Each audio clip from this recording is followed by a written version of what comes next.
even though we started the whole thing over here, like we played here before the Sex Pistols were even sort of, thought of. Yeah. And now we've always been there, and people are beginning to realise that now they want more than just The official story was simple. Bon Scott drank too much, passed out in a car, and never woke up. For decades, that's what the world believed about AC/DC's wild frontman. But the real story of that cold February night in 1980 is filled with holes that don't add up. A friend who vanished years later. A suspiciously quick investigation, missing hours nobody can account for, and evidence that suggests Bon might not have been alone when he died. After 45 years of rumors, the disturbing truth about what happened in that small Renault car is finally coming to light. Ronald Belford Scott was born on July 9, 1946 in a small Scottish town called Forfar. His parents, Chick and Isa, had already lost their first baby, so Bon's birth was a moment of relief and happiness. They lived above a bakery in Kirriemuir, a quiet town surrounded by hills. The place was full of stone buildings and old charm. And that's where Bon spent the first 6 years of his life with his younger brother Derek. Born in 1949, these early years in Scotland were calm, full of tradition, and a far cry from the wild life he would one day lead. But in 1952, everything changed. Post-war Britain was tough. Jobs were scarce. Food was still rationed, and many families, including the Scots, felt stuck. That year, they packed their bags and took a leap, moving to Australia under a government scheme that offered cheap passage for British families. For just £10 each, they boarded a ship headed for a new life. Thousands of other British families did the same, chasing the promise of sunshine and opportunity. Bon, just 6 at the time, landed in Sunshine, a suburb of Melbourne. It didn't feel like sunshine, though. His strong Scottish accent made him a target at school. Classmates threatened him, mocked the way he talked, and told him to sound more Aussie or get beat up. But Bon didn't back down. He kept speaking his way, and turned that stubbornness into pride. That's how he became Bon, short for Bonnie Scott. He made it clear he wasn't going to change for anyone. His family kept growing, too. In 1953, his younger brother Graham was born, and the Scots were settling deeper into their new country. Then came another big move. In 1956, the family relocated to Fremantle, a rough and working-class port city in Western Australia. It was a tougher place, but it felt more real. Bon went to school, joined the local Scots pipe band, and learned to play the drums. He even picked up the fife and recorder. Music gave him something solid to hold on to. But Fremantle also sharpened his edges. By the early 60s, he wasn't just drumming. He was running with gangs. Bon got a name for himself. He was small, but he could fight and people knew not to mess with him. School didn't last long. By 15, Bon was done with it. He didn't care about classes, and he'd rather listen to Chuck Berry than any teacher. Still, he wasn't lazy. He took on hard jobs: farmhand, crayfisherman, apprentice mechanic. He even got named the best first-year apprentice at one company, surprising everyone. He worked as a postman, bartender, and storeman, too. But none of it really mattered to him.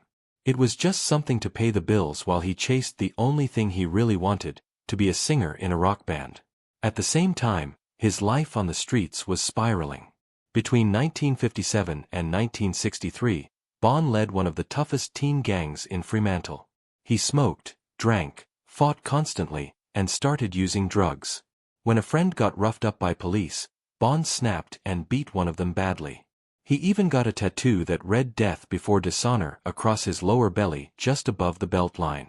For a teenager in early 60s Australia, that was bold and dangerous. His body and his behavior were both becoming symbols of rebellion. In 1963, everything caught up to him. At just 16, Bon was arrested for stealing petrol and trying to run from the police. He gave a fake name and was hit with more charges, including one for having sex with an underage girl. The court sent him to Riverbank Juvenile Institution, a maximum security reform school for troubled teens. Solitary confinement was common, and worse. Many inmates later described it as a place full of abuse and fear. Bon didn't let the place break him. He kept quiet, avoided trouble, and focused on getting out. Music helped. He joined a band with other inmates and played drums. At one performance attended by his parents, he told his mom with a grin, "I'm going to be famous." She thought maybe the whole experience had done him some good. Bond was released just before Christmas. The court dropped the most serious charge and considered the lesson learned. After his release, Bond tried to join the citizen military forces, maybe to get his life back on track. But they rejected him, calling him socially maladjusted.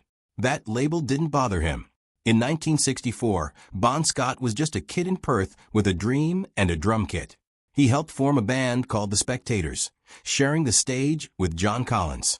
They had an unusual setup. Both were drummers and singers, switching spots halfway through the show. Their music was a mix of beat, pop, and rock and roll. But deep down, they were more into gritty blues. While they covered big names like the Beatles and the Rolling Stones, their real passion came through in songs by the Kinks, Them, and the Pretty Things. That raw energy caught people's attention, and in October 1965, they even got to record 4 songs for a local TV show called Club 17. These early tracks, Gloria, On My Mind, Yesterday, and It Ain't Necessarily, so captured a young Bond just starting to find his voice. While all of this was happening on stage, something just as dramatic was unfolding behind the scenes. Bond fell hard for a girl named Maria Van Vlimmen. She was 17, blonde, Catholic, and from a well-off family. Everything Bond wasn't. They met at the Medina Youth Club, where the Spectators played their first gigs. Maria didn't just become his girlfriend. She became part of the band's world, even running their fan club. But their relationship was complicated. Bond said he wanted to marry a virgin, and Maria was meant to be that person. Meanwhile, she was also dating Brian Gainan, the band's bass player, who was only 15. She admitted to holding hands with both of them during shows under a rug, but said she didn't go to bed with either. It was a strange setup, and both their families hated it. Maria's parents thought Bond was trash. Bond's parents thought Maria was stuck up, but somehow it worked for a while. Just like everything else in Bond's early life, it was full of contradictions. That contradiction followed Bond everywhere. On stage, he was a wild man, loud, filthy, unpredictable. Off stage, he could be quiet, sweet, and deeply thoughtful. Angus Young once called him the dirtiest __ no. And yeah, Bond had that side. But with Maria, he was different. He didn't drink. He didn't swear. They went to church together. Every day, he'd dress up just to have lunch with her during his work break. On weekends, they'd go watch bands or eat fish and chips by the water. In late 1966, everything shifted again. The Spectors merged with another local band, the Winstons, to form the Valentines. It was a power move that worked. With Bon Scott and Vince Lovegrove as co-lead singers, the Valentines became one of the hottest bands in Perth. They were young, good-looking, and confident. They even had rules: no girlfriends at gigs. Maria hated it.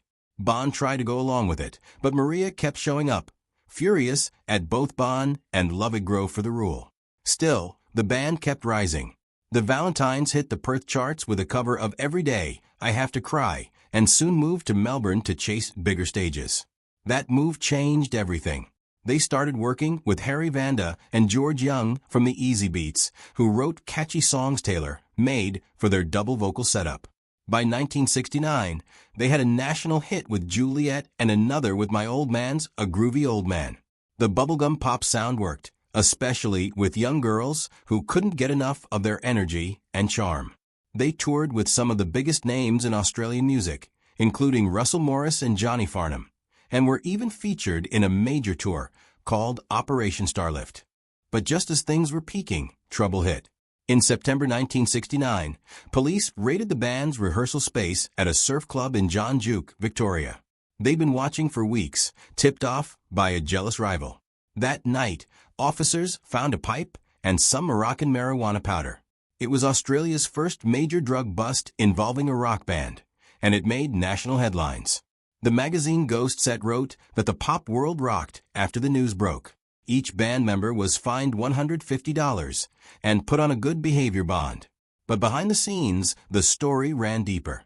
According to the band's roadie, they were already experimenting with harder substances. Even after agreeing to stop using marijuana, Bon, drummer Patty Beach, and the roadie himself just kept going like nothing happened. Bon didn't just shrug it off. He leaned into it. Instead of hiding, he started speaking out about marijuana and calling for its legalization. In 1969, Australia, that was a bold move. The country was politically tense with the Vietnam War in full swing, and conservative leaders were cracking down on youth culture. But Bon didn't care. He told reporters that the government's drug policies were outdated. Even more shocking for the time, he also showed support for gay rights, something no other rocker was doing publicly in that era. For Bon, it wasn't just about music. He believed in pushing back against authority, and his outspokenness hinted at the rebellious persona he'd later bring to AC/DC. By 1970, things were falling apart. The band was split over its direction. Some wanted to shift toward rock. Others wanted to stick with the successful pop formula. The drug bust had caused a divide, too. Some tried to stay clean.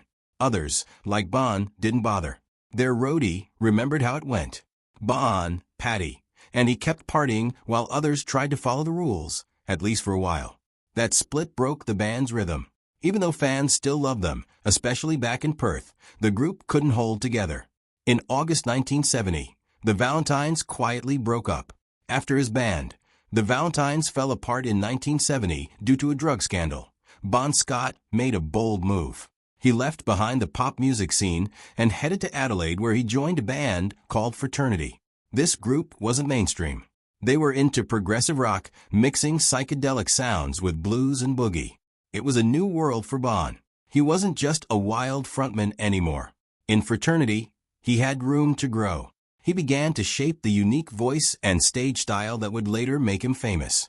They released 2 albums, Livestock and Flaming Gala, and became one of Australia's most respected rock bands. For almost 3 years, Bon stayed committed to this group, working with talented musicians like Bruce Howe, Mick Judd, John Bissett, and Tony Bettle. It was the most stable period in his career up to that point. It was also during these years that Bon's personal life took a sharp turn. At a fraternity gig in 1971, he met Irene Thornton. Things moved fast. They got married in January 1972. Irene was a secretary, steady and grounded, the opposite of Bon's chaotic world. Their relationship was passionate but volatile. Friends said they'd argue like fire and make up just as hard. But by late 1973, things started falling apart. Fraternity's UK tour had flopped. Money was tight. Bon was drinking more and cheating often. Their small apartment in Adelaide turned into a war zone. One night, after a brutal fight, Bon jumped on his motorbike and sped off drunk. That moment hinted at the disaster that was just around the corner. By mid-1974, Fraternity had broken up and Bon's marriage was in ruins. He was broke, aimless, and spiraling. Fraternity's UK tour was supposed to be their big break. They even changed their name to Fong to appeal to European audiences. But when they arrived in the UK in 1973, reality hit them hard. No one knew who they were. At one show in Bournemouth, they opened for Status Quo. Bon and the guys showed up in their bus, laughing at the headliners for looking like fashion models. But when Quo took the stage, dressed down in denim and blasting through their set with a pro-level sound system, Fraternity got crushed. It wasn't just one bad gig. It kept happening. On May 3, 1974, everything nearly came to an end. That night, Bon showed up drunk to a Mount Lofty Rangers rehearsal. The band wasn't like Fraternity. It was more of a loose collective of musicians. Bon was already fired up from a fight with Irene earlier that day. He got into it with Bruce Howe again. They had fought before. No one remembers exactly what set Bon off, but he stormed out, slamming into the door a few times before finally leaving. Peter Head, the band's keyboardist, begged him not to go. "You're too drunk to drive," he warned. Bon didn't listen. He smashed a bottle of Jack Daniels, jumped on his Suzuki GT 550, and disappeared into the night. Minutes later, disaster struck. At an intersection in West Croydon, Adelaide, Bon crashed head-on into a 1950s FC Holden. The car was driven by 17-year-old Lee Morgan, who was out with 3 friends. The rain was coming down, the lighting was poor, and Bond's motorcycle headlights were barely visible. The impact was brutal. Bond flew through the windshield. The car and the bike were totaled. Lee Morgan, who later became a respected community leader, never forgot that night. It changed the course of his life. The next morning, headlines in the Sunday Mail revealed the biker's identity. Bon Scott from fraternity. Bon was in a coma for 3 days. No one knew if he'd make it. When friends were finally allowed to visit, they were horrified. His face was a mess. He had lost all his teeth. His body was covered in bruises and cuts, and he was unrecognizable. Peter Head said he looked terrible. Bond stayed in the hospital for 3 weeks. The accident was so bad that when George Young later heard Bond's name suggested for AC/DC, he scoffed, saying there was no way someone that badly hurt could perform. The truth was, Bond's short time with Mount Lofty Rangers was over. He had only played 12 gigs and recorded 2 songs with them, songs that wouldn't even be released until decades later. That crash didn't just break his bones. It broke his life in half. Everything he had known, his band, his marriage, his routine was gone.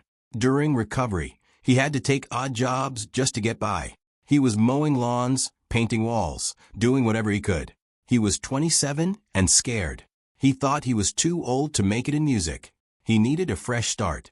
By October 1974, Bond packed up and left Adelaide for good. He moved to Sydney, leaving behind the ghosts of fraternity and the wreckage of the Rangers. He was ready for something new, even if he didn't know what that was yet. It was an old friend who gave him that second chance. Vince Lovegrove, Bond's former bandmate from the Valentines, had started a small management company with his wife. When he saw Bond struggling, he brought him in to help around the office, small jobs just to keep him afloat. Then one day, Vince got a call. George Young was looking for a new singer for his brother's band, AC/DC. Their frontman, Dave Evans, was out. Vince immediately thought of Bond. George hesitated. Bond was older. He had been in a bad accident. But Vince pushed. He took Bond to see AC/DC play at the Paraka Hotel. Bond was impressed, but unsure. They looked young, maybe too young to handle real rock. Meanwhile, the Young brothers thought Bond was too old to rock. That all changed one night during a jam session at Bruce House Place.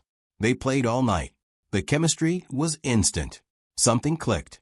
On October 24, 1974, less than 6 months after nearly dying in a crash, Bon Scott officially joined AC/DC. From that moment on, rock history was never the same. Their first album, High Voltage, hit the top 20 in Australia in early 1975. Their second, TNT, went even further, reaching number 2. Songs like It's a Long Way to the Top and Jailbreak became anthems. Then, with perfect timing, their manager sent tapes and photos to contacts in London. Atlantic Records executive Phil Carson heard them and offered a global record deal. That deal changed everything. By 1976, AC/DC was touring Europe, opening for the biggest bands in the world, Black Sabbath, Kiss, Aerosmith, and The Who. Their international version of High Voltage sold over 3 million copies, pushing them far beyond the Australian scene and straight into the global spotlight. In 1979, the band took their biggest risk yet. Atlantic wanted a hit, so they brought in producer Robert John Mutt Lang. It was the first time the band worked without George Young, Malcolm, and Angus' older brother. They recorded Highway to Hell in London over just 3 weeks. When it was released in July, it exploded. It became their first million seller in the United States, reaching number 17 on the Billboard charts. Over time, it would sell more than 8 million copies and become one of the most legendary rock albums ever made. For Bon Scott, Highway to Hell was both his greatest achievement and his final album. He had finally made it. His voice was everywhere. His name was known, and his band was flying high.